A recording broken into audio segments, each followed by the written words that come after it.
Hey boys and girls, welcome to Art Recycled with Mrs. Hollemeyer. Today we are going to make modern art pumpkins. And we are going to make them just like an artist, and her name is Yayoi Kusama, and she is a Japanese artist, and she's still making work over in Japan. She's very famous. And she loves polka dots, boys and girls. In fact, she loves them so much, they call her the princess of polka dots. And you know what else she loves? She loves pumpkins.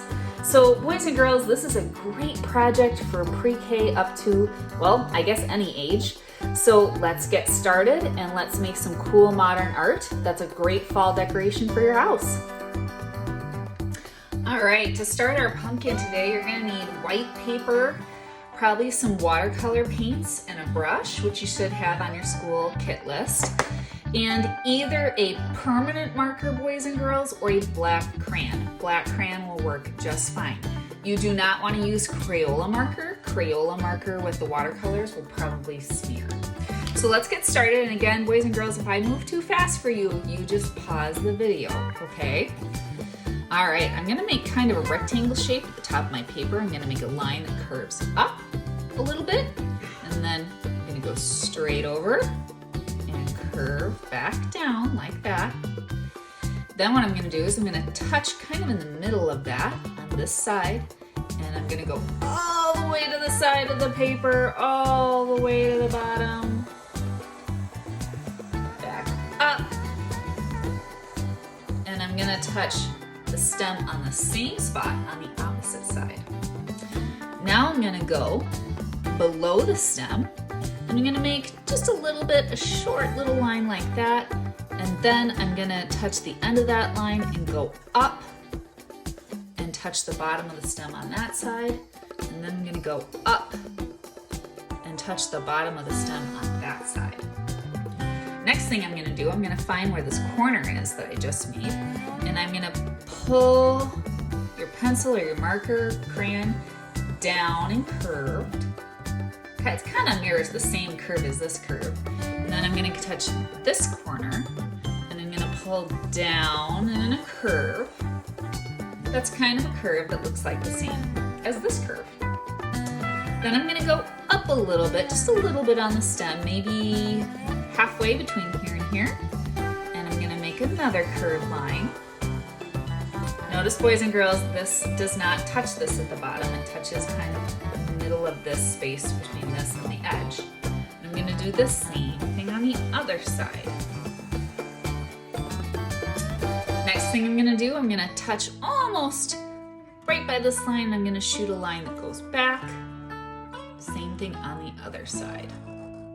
And boys and girls, there is my pumpkin. So now if you were drawing in pencil, what you would want to do next is you want to trace your pumpkin drawing with a Sharpie marker or your black crayon. Boys and girls, your pumpkin is going to look better if you trace your pencil lines kind of hard with a black crayon, so you get a nice dark black line. The next thing you're going to want is you're going to want your watercolors here. And boys and girls, if you've never used your watercolors before that you got for school, the way you want to do it is you want to take your brush and you want to add a puddle to the color that you want. So I want orange, so I'm going to add a nice puddle of water in there, and I want brown for the stem, so I'm going to add a puddle of water in there. They're called watercolors because, boys and girls, these paints don't work unless you add water to them. So now I'm going to take my brush and I'm going to stir, stir, stir, stir, stir in the orange, and then I'm going to start to paint my pumpkin.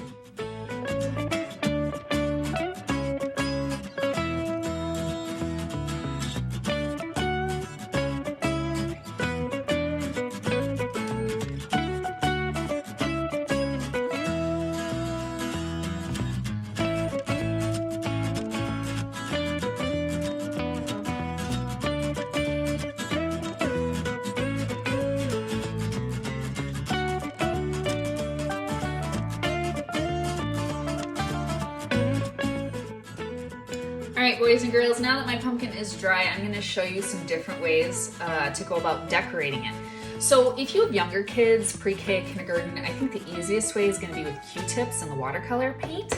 Boys and girls, you are going to create a color scheme. A color scheme is when you limit yourself to maybe 2 or 3 colors, and you're going to create a pattern, and a pattern is something that repeats over and over.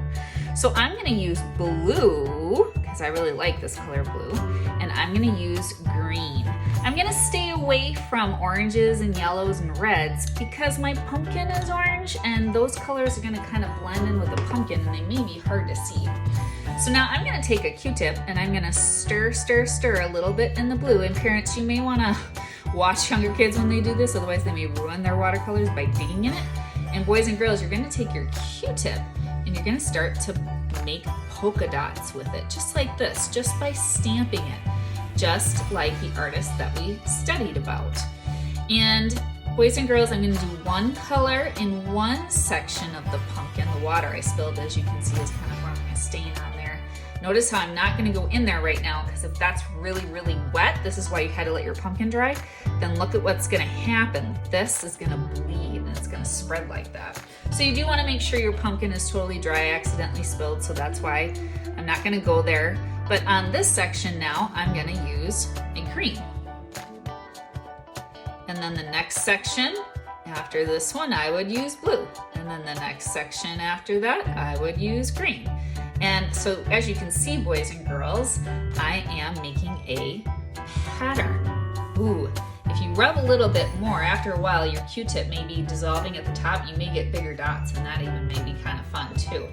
So boys and girls, this is probably the easiest way to do this. And it's only one way to do it. So another way to do it is if you want to switch to crayons, and I would suggest this for maybe 1st, 2nd grade and above, you could take your crayons, and I still pick a color scheme. I still limit myself to 2 or 3 colors. But what I did was I made polka dots with my crayons, and then I colored around it with the opposite color. And then in the next section, I just flipped those 2 colors around. Whatever color was on the outside in the first section that I did is now on the outside, and vice versa. Here's another fun way, the last way you can do it, you can get a real pumpkin.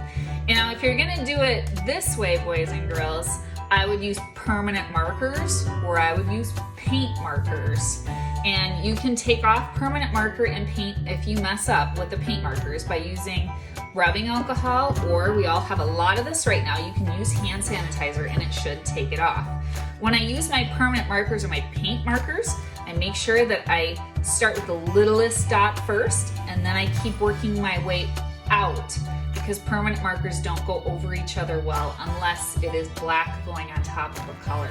And notice, boys and girls, again, I kind of stayed away from orange and yellow because I didn't want it to blend in with my pumpkin. So this is the last way you could do this, and it's pretty fun. So boys and girls, I hope you like this lesson. Have a great fall season, and I will see you next time on Art Recycled. Bye.